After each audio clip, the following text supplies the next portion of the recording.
Hi, hello my dear aspirant. This is Srinath sir. Welcome to Badruga classes. So, మనకు ఈ app సంబంధించి group 2, group 3 and SI cons సంబంధించిన మొత్తం అన్ని అంశాలను కవర్ చేయడం జరిగింది. అదే విధంగా గ్రూప్ 1 సంబంధించి ప్రిలిమ్స్ అంశాలను కూడా దీంట్లో పొందుపరచడం జరిగింది. నెక్స్ట్ ఇక్కడ మనకు కేంద్ర బడ్జెట్ అమ్మ. సో సెంట్రల్ బడ్జెట్ లేదా యూనియన్ బడ్జెట్ అంటాం. కేంద్ర బడ్జెట్ 2024-25కు సంబంధించిన ముఖ్య అంశాలు. సో కేంద్ర బడ్జెట్ 2024-25కి సంబంధించిన అంశాలు గనక మనం ఇక్కడ చూసినట్లయితే, so first of all already మనం ఇంతకు తెలంగాణ బడ్జెట్ చెప్పేస్తాం కదా, దాని పాయింట్ ఆఫ్ వ్యూ మాదిరిగానే ఇక్కడ మనకు సేమ్ అదే కాన్సెప్ట్స్ ఉంటుంటది. సో దాన్ని ఎలానో మనం తెలుసుకునే ప్రయత్నం చేస్తాం. సో మొత్తానికి ఇక్కడ 2024-25 కేంద్ర బడ్జెట్ గనక మనం ఇక్కడ పరిశీలించినట్లయితే, ఫస్ట్ రెవెన్యూ రాబడి అంటే ఏమంటున్నా, ఇంగ్లీష్లో రెవెన్యూ రిసీట్స్ అంటాం. రెవెన్యూ రాబడి అంటే రెవెన్యూ రిసీట్స్. ఈ రెవెన్యూ రాబడి అనేది మనకు ఎన్ని లక్షల కోట్లు అంటే 31,29,200 కోట్లు. దీన్ని మీరు సింపుల్ ఏమవుతుండే 31.29 గుర్తుపెట్టుకోండి సరిపోతుంది. ఓకేనా, 31.29 లక్షల కోట్లుగా మనం చెప్తాం. సో దీని తర్వాత నెక్స్ట్ వచ్చేసి పన్ను రాబడి, ట్యాక్స్ రెవెన్యూ. రెండవది వచ్చేసి పన్నేతర రాబడి, నాన్ ట్యాక్స్ రెవెన్యూ అంటాం. పన్ను రాబడి, ట్యాక్స్ రెవెన్యూ, పన్నేతర రాబడి, నాన్ ట్యాక్స్ రెవెన్యూ. సో పన్ను రాబడి ఎంత అంటే 25,83,499 కోట్లు ఉన్నది. ఏంటిది పన్ను రాబడి. ఇక పన్నేతర రాబడి ఎంత అంటే 5,45,701 కోట్లుగా ఉన్నదమ్మా. అంటే మొత్తానికి పన్ను రాబడి 25.8 lakhs crores. నెక్స్ట్ పన్నేతర రాబడి ఎంత అంటే 5.45 లక్షల కోట్లు. అంటే చూడండి ఇక్కడ రెవెన్యూ, కేంద్ర రెవెన్యూ రాబడిలో కూడా మనకు పన్ను రాబడి ద్వారానే ఎక్కువగా ఉన్నది. ఓకేనా, ఇది గుర్తుంచుకోవడం ఇది కొద్దిగా. సో కొద్దిగా గుర్తుంచుకోవడం కంపల్సరీ ఇక్కడ. ఫర్ ఎగ్జాంపుల్ మనకు గ్రూప్ 1 ప్రిలిమ్స్ లో గనక మనం చూసినైతే మన కొన్ని అప్పుడు మన మధ్యంతర బడ్జెట్ సంబంధించి క్రింది వాన్లో సరి కాని అంశం, సరైన అంశాలు ఈ విధంగా అడిగిండు. సో దాంట్లో పన్ను రాబడికి సంబంధించిన ఇన్ఫర్మేషన్ కూడా దాంట్లో ఒక పాయింట్ గా టచ్ చేస్తారు. కాబట్టి కొద్దిగా చూసుకోండి ఇక్కడ. సో మొత్తానికి పన్ను రాబడి 25.83 లక్షల కోట్లుగా ఉన్నది.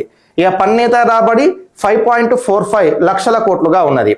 ఇక నెక్స్ట్ మూలధన రాబడి అంటే క్యాపిటల్ రిసీట్స్ అంటామమ్మా. ఓకేనా, మూలధన రాబడి, క్యాపిటల్ రిసీట్స్. ఈ మూలధన రాబడి ఎంత అంటే 16,91,312 కోట్లుగా ఉన్నదమ్మా. సో మూలధన రాబడిలో మనకి ఇక్కడ ఒకటి రుణాల రికవరీ ఆఫ్ లోన్స్, ఇది ఎంత అంటే 28,000 కోట్లుగా ఉన్నది. నెక్స్ట్ పెట్టుబడుల ఉపసంహరణ, డిజిన్వెస్ట్మెంట్ ఎంత అంటే 50,000 కోట్లుగా ఉన్నది. అప్పులు ఇతర వసూళ్లు 16,13,312 కోట్లుగా ఉన్నది. సో ఈ మూడు కలిసి మనం ఏమంటామంటే మూలధన రాబడి అంటాం. అంటే మూలధన రాబడిలో అత్యధికంగా దేని ద్వారా వస్తుంది ఇక్కడ? ఎస్, మనకు దేని ద్వారా? అప్పులు ఇతర వసూళ్ల ద్వారా 16,13,000 కోట్లు అవే ఉన్నాయి. సో దాని తర్వాత పెట్టుబడుల ఉపసంహరణ 50,000 కోట్లు. నెంబర్ గుర్తుపెట్టుకోవాలి, డైరెక్ట్ క్వశ్చన్ అడమా.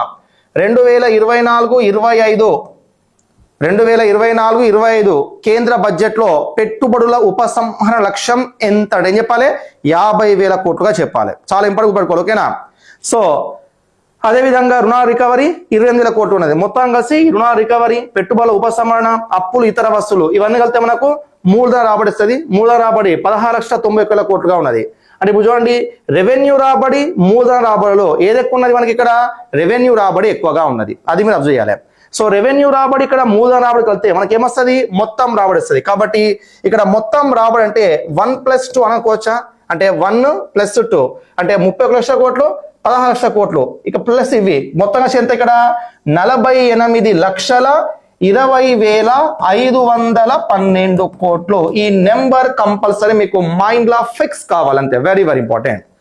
డైరెక్ట్ క్వశ్చన్ అన్నాడు 2024-25 కేంద్ర బడ్జెట్ లో 2024-25 మొత్తం కేంద్ర బడ్జెట్ ఎంత ఏం చెప్పాలి? 48,20,512 కోట్లు. దీన్నే మనం సింపుల్ గా 48.20 లక్షల కోట్లు అని కూడా పిలుస్తాం. 48.20 లక్షల కోట్లుగా కూడా మనం ఇక్కడ చెప్పడం జరుగుతుంది. ఓకేనా. సో మొత్తానికి రెవెన్యూ రాబడి ప్లస్ మూలధన రాబడి ఈ రెండు కలిస్తే మనకి ఎంత అంటే 48,20,512 కోట్ల రాబడి అనేది వస్తుందమ్మా. 48,20,512 కోట్లు వస్తుంది. ఇది మన ఇండియా యొక్క మొత్తం బడ్జెట్. మీరు చెప్పిన తెలంగాణ బడ్జెట్ ఎంత 2,91,159 కోట్లు. అదేవిధంగా ఇండియా బడ్జెట్ ఎంత అంటే 48,20,512 కోట్లు. ఈ నెంబర్ కంపల్సరీ మైండ్ లో ఫిక్స్ అంతేగా, కంపల్సరీ క్వశ్చన్ ఉంటుంది. అది తెలంగాణ బడ్జెట్ కానీ ఇండియా బడ్జెట్ కానీ కంపల్సరీ వెరీ వెరీ ఇంపార్టెంట్ గా మైండ్ లో ఫిక్స్ కావాలి. అంతే విత్ డిజిట్స్ తో సహా గుర్తుపెట్టుకొని ట్రై చేయండి. తెలంగాణ బడ్జెట్ అనగానే 2,91,159 కోట్లు. ఇండియా బడ్జెట్ అనగానే 48,20,512 కోట్లు. దాట్స్ ఎనఫ్ అంతేగా. ఓకేనా? సో మొత్తం రాబడి అయిపోయింది. సో దీని తర్వాత నెక్స్ట్ రెవెన్యూ వ్యయం అంటే రెవెన్యూ ఎక్స్పెండిచర్ అంటాం. ఓకేనా? రెవెన్యూ వ్యయం అంటే ఇంగ్లీష్ లా రెవెన్యూ ఎక్స్పెండిచర్ అంటాం. ఇక రెవెన్యూ ఎక్స్పెండిచర్ అంటే దీనిలో మనకు అనేక అంశాలు ఉంటాయి. రెవెన్యూ ఎక్స్పెండిచర్ అంటే ఫర్ ఎగ్జాంపుల్ దీనిలో మనకు సబ్సిడీలు, పెన్షన్లు, ప్రభుత్వ పథకాలకు అయ్యే ఖర్చులు, రక్షణ వ్యయం, వడ్డీ చెల్లింపులు ఇవన్నీ కలిస్తే మనం ఏమంటాం, దాన్ని రెవెన్యూ వ్యయంగా మనం చెప్తాం. సో రెవెన్యూ వ్యయం మొత్తం ఎంతమ్మా 37,09,401 కోట్ల రెవెన్యూ వ్యయం ఉందట. ఎంత? 30,09,401 కోట్ల రెవెన్యూ వ్యయం ఉందట. దీంట్లో వడ్డీ చెల్లింపుల వాటా 11,62,940 కోట్లుగా ఉన్నది. ఎంత? 11,62,940 కోట్లు వచ్చేసి ఏమన్నట వడ్డీ చెల్లింపులు అంటే ఇంట్రెస్ట్ పేమెంట్స్ అనేవి ఉన్నాయట. అంటే మనకు రెవెన్యూ వ్యయంలో అత్యధిక వ్యయం ఏది ఉన్నట? వడ్డీ చెల్లింపులే ఎక్కువ ఉన్నది. అది మీరు అబ్జర్వ్ చేయాలి. ఓకేనా? సో ఇది ఉద్దేశులమ్మా ఈ వాల్యూస్ రఫ్ గా ఫర్ ఎగ్జాంపుల్ 2024-25 కేంద్ర బడ్జెట్ లో రెవెన్యూ వ్యయం ఎంత అని చెప్పి సుమారుగా 37.09 లక్షల కోట్లు. That's enough. నెక్స్ట్ వడ్డీ చెల్లింపుల వాటా దీంట్లో వడ్డీ చెల్లింపుల వాటా 11,62,940 కోట్లు ఉన్నాయట. ఇవి కాకుండా ఆ పెన్షన్లు, నెక్స్ట్ సబ్సిడీలు, రక్షణ, ప్రభుత్వ పథకాలకు అయ్యే వ్యాయం ఇవన్నీ కలిసి ఉంటాయి. ఓకేనా? చూసుకోవాలి. సో నెక్స్ట్ మూలధన వ్యాయం అంటే క్యాపిటల్ ఎక్స్పెండిచర్ అంటాం. షార్ట్ కట్ లో క్యాపెక్స్ అంటాం. క్యాపెక్స్ క్యాపిటల్ ఎక్స్పెండిచర్ మూలధన వ్యాయం. సో మూలధన వ్యయం ఎంతట? 11,11,111 కోట్ల మూలధన వ్యయం ఉందట. సో రెవెన్యూ వ్యయం, మూలధన వ్యయం ఈ రెండింటిని కలిపితే ఏమొస్తుంది మనకు? మొత్తం వ్యాయం వస్తుంది. సో మొత్తం వ్యాయంలో ఏది ఎక్కువ ఉన్నది? మూలధన వ్యయం కంటే రెవెన్యూ వ్యయం ఎక్కువ ఉన్నది. ఇక్కడ మనము రెవెన్యూ వ్యయాన్ని అభివృద్ధి ఏతర వ్యాయం అంటాం. ఓకేనా? రెవెన్యూ వ్యయాన్ని అభివృద్ధి ఏతర వ్యాయం అంటాం. మరి మూలధన వ్యయాన్ని అభివృద్ధి వ్యాయం అంటాం అమ్మ, గుర్తుంచుకోండి. ఓకేనా? అభివృద్ధి వ్యాయంగా పిలుస్తాం. ఓకేనా? మూలధన వ్యయాన్ని అభివృద్ధి వ్యయం అంటాం, రెవెన్యూ వ్యయాన్ని అభివృద్ధి ఏతర వ్యాయంగా పిలవటం జరుగుతుంది. అభివృద్ధి ఏతర వ్యాయంగా మనం పిలుస్తాం. సో ఈ విధంగా మనకు మూలధన వ్యయం క్యాపిటల్ ఎక్స్పెండిచర్ ఎంతట? 11,11,111 కోట్లుగా ఉన్నదట. సో దీని తర్వాత నెక్స్ట్ మనం చూసినట్టే రెవెన్యూ లోటు అంటే రెవెన్యూ డెఫిసిట్ అంటామమ్మా. రెవెన్యూ లోటు అంటే ఇంగ్లీష్ లా రెవెన్యూ డెఫిసిట్ గా మనం పిలుస్తాం. చెప్పు కదా రెవెన్యూ లోటు అంటే ఎలా వస్తుంది? మొత్తం రెవెన్యూ బడ్జెట్ లో రెవెన్యూ రాబడి కంటే రెవెన్యూ వ్యాయం ఎక్కువగా ఉంటే రెవెన్యూ లోటు అనేది ఏర్పడుతుంది. సో మరి ఇక్కడ ఒకసారి చూసుకోండి. రెవెన్యూ లోటు అంటే రెవెన్యూ వ్యయం ఎంత? ఎస్ 30,09,9 కోట్లు. రెవెన్యూ రాబడి ఎంత? ఎస్ 31,29,000 కోట్లు. అంటే డిఫరెన్స్ ఎంత అవుతుంది? ఎస్ 5,80,201 కోటిగా మనకు రెవెన్యూ లోటు ఉందట. దీని మొత్తము జీడిపిలో శాతపరంగా చెప్తే ఎంతట? 1.8% గుర్తుపెట్టుకో. ఓకేనా? 1.8% గా మనకు రెవెన్యూ లోటు. గుర్తుంచుకోవాలి. రెండు క్వశ్చన్ డేట్ అంటాడు 2024-25 బడ్జెట్ అంచనాల ప్రకారం రెవెన్యూ లోటును ఎంత శాతానికి తగ్గించాలని లక్ష్యంగా పెట్టుకున్నారు? ఏం చెప్పాలి? 1.8%. ఓకేనా? మరి గుర్తుంచుకోవాలి, వెరీ ఇంపార్టెంట్. నెక్స్ట్ కోశ లోటు మీ చెప్పిన ఆల్రెడీ. కోశ అంటే ఇంగ్లీష్ లా ఫిస్కల్ డెఫిసిట్ అంటాం. దీన్నే మనము ద్రవ్య లోటు లేదా విత్త లోటు లేదా ఇంకేమంటాము? ద్రవ్య లోటు, విత్త లోటు లేదా ఆర్థిక లోటు అని కూడా దీన్ని పిలవడం జరుగుతుంది.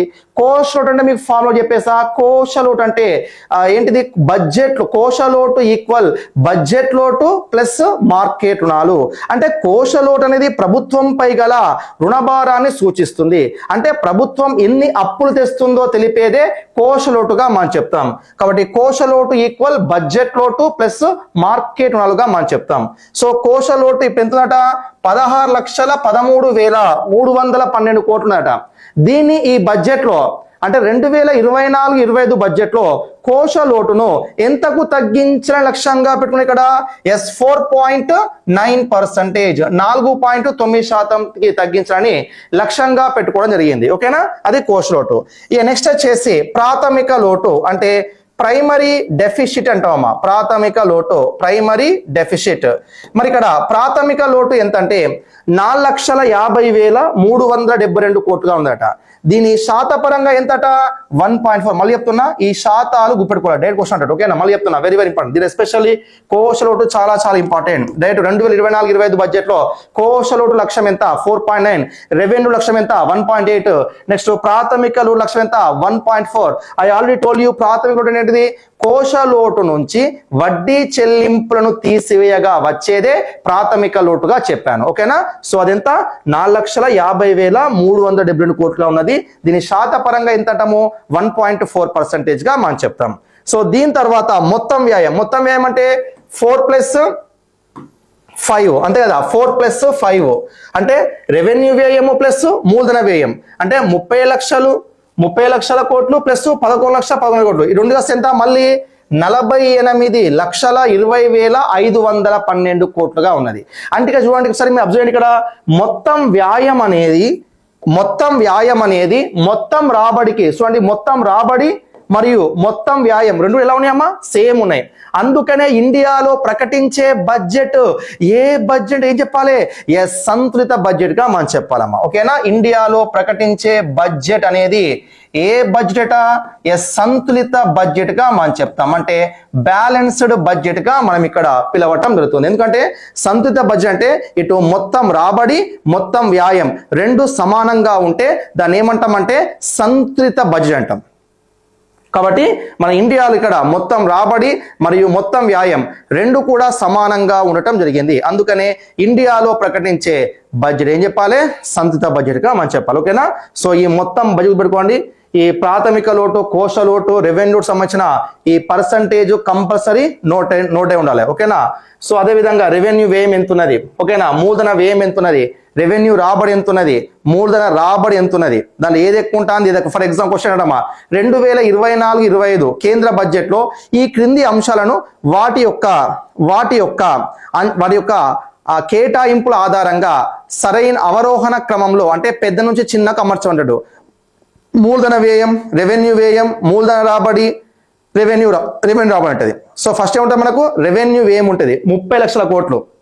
తర్వాత రెవెన్యూ రాబడి ఉంటుంది ఎంత, అది 31 లక్షల కోట్లు. తర్వాత ఏముంటది మూలధన రాబడి 16 లక్షల కోట్లు. తర్వాత ఏముంటది మూలధన వ్యయం 11 లక్షల కోట్లు. అదే ఇక్కడ అంటే రెవెన్యూ రాబడి, రెవెన్యూ వ్యయం, మూలధన రాబడి, మూలధన వ్యయం ఈ నాలుగులో ఏది ఎక్కువ ఉంటుంది అది చూసుకోవాలి. అదే విత్ వాటి యొక్క ఆ డాటా కూడా రఫ్ పెట్టుకోవాలి. ఫర్ ఎగ్జాంపుల్ రెవెన్యూ అనగానే 30 లక్షల కోట్లు, రెవెన్యూ రావడంగానే 31 లక్షల కోట్లు. నెక్స్ట్ మూలధన వ్యయం అనగానే 11,11,111 కోట్లు, మూలధన రావడంగానే 16 లక్షల కోట్లు సంథింగ్ అట్లా. అదేనా కదా. సో ఈ విధంగా మనకు బడ్జెట్ కి సంబంధించిన ఇన్ఫర్మేషన్ ఉంటుంది.